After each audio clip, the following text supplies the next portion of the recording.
নমস্কার, আমি আশালতা। আজকে আমি আপনাদের নিরামিষ দই বেগুন করে দেখাবো।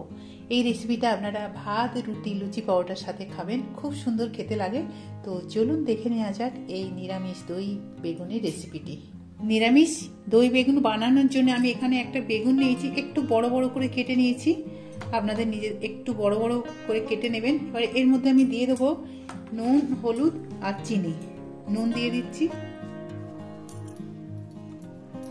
দিয়ে দিচ্ছি চিনি অল্প, আর হলুদ দিয়ে দিলাম। এটা ভালো করে মিশিয়ে নেব।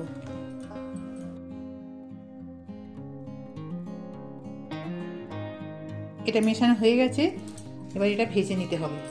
এটা 8-10 মিনিট রেখে দিলে খুব ভালো হয়।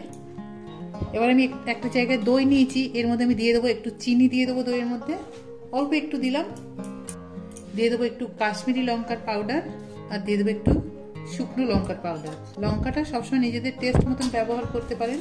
দিয়ে দেবো জিরা পাউডার। এবার এটা একটু মিশিয়ে রেখে দেবো।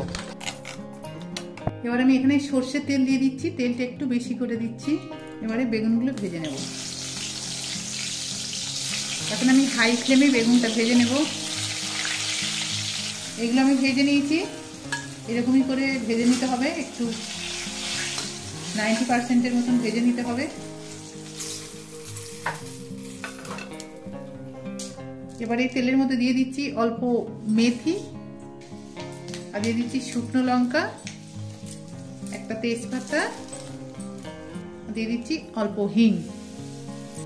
এবারে আমি দিয়ে দেবো এই তেলের মধ্যে আদা বাটা আর কাঁচা লঙ্কা বাটা।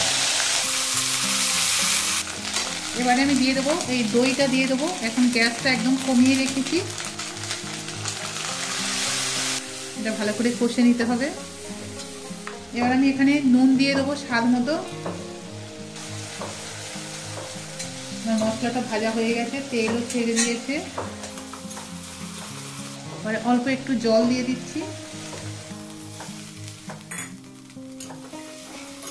এবারে আমি গরম মশলাটা বেটে দিচ্ছি, এটা দিয়ে দিলাম।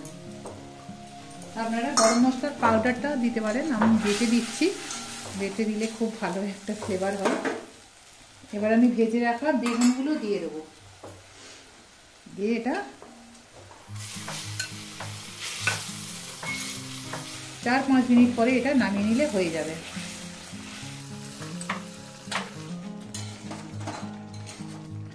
এবার এটা নামিয়ে নেব, হয়ে গেছে।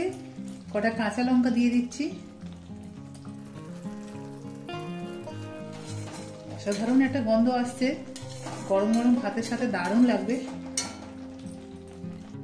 তো আপনারা ঠিক এইভাবে দই বেগুনটা বানাবেন, নিরামিষ দই বেগুন। আর ভাতের সাথে রুটি, লুচি, পরোটার সাথেও আপনারা খেতে পারেন, অসাধারণ খেতে লাগে।